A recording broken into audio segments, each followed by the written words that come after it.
11 দিনব্যাপী টানা বোমাবর্ষণের পর যুদ্ধবিরতির ঘোষণা দিয়েছেন ইসরায়েলের প্রধানমন্ত্রী বেনিয়ামিন নেতানিয়াহু। তিনি দাবি করেছেন ইসরায়েল তাদের লক্ষ্য অর্জন করেছে, কিন্তু বাস্তবতা কি বলছে? যুদ্ধ শুরুর আগে নেতানিয়াহু বলেছিলেন এই অভিযানের দুটি প্রধান লক্ষ্য ইরানের পরমাণু কর্মসূচিকে ধ্বংস করা এবং দেশটির সরকারের পতন ঘটানো। কিন্তু পরমাণু স্থাপনাগুলো আগেই খালি করে রেখেছিল ইরান, কোনো বড় ধ্বংস ঘটেনি।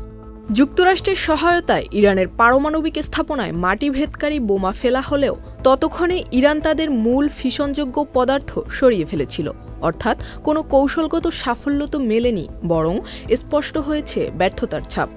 আর সরকারের পতনের তো প্রশ্নই ওঠে না, বরং ইরানিরা যারা আগে সরকার বিরোধী ছিলেন তারাও এবার দেশের পাশে এসে দাঁড়িয়েছেন। এলএমই সার্টিফাইড বিশ্বসেরা কপারে তৈরি ওয়ালটন কেবলস, যা আপনার স্থাপনাকে রাখবে সব সময় নিরাপদ।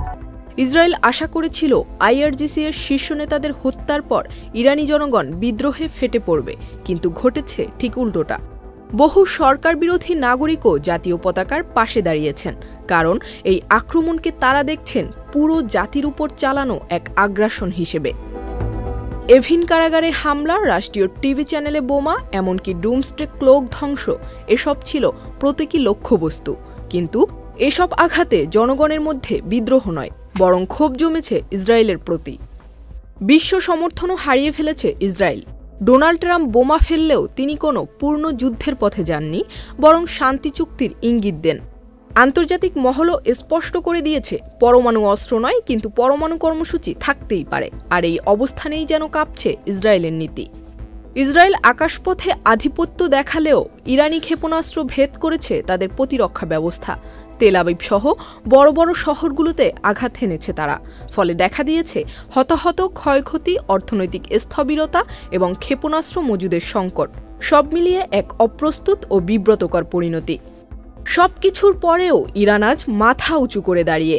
আন্তর্জাতিক সমর্থন, কূটনৈতিক অর্জন এবং আগাম হুঁশিয়ারি দিয়ে তারা নিজেদের উপস্থাপন করেছে দৃঢ়তা ও আত্মবিশ্বাসের সঙ্গে। বিশ্লেষকদের মতে এই মুহূর্তে বিশ্ব রাজনীতিতে ইরানই সাময়িকভাবে জয়ী।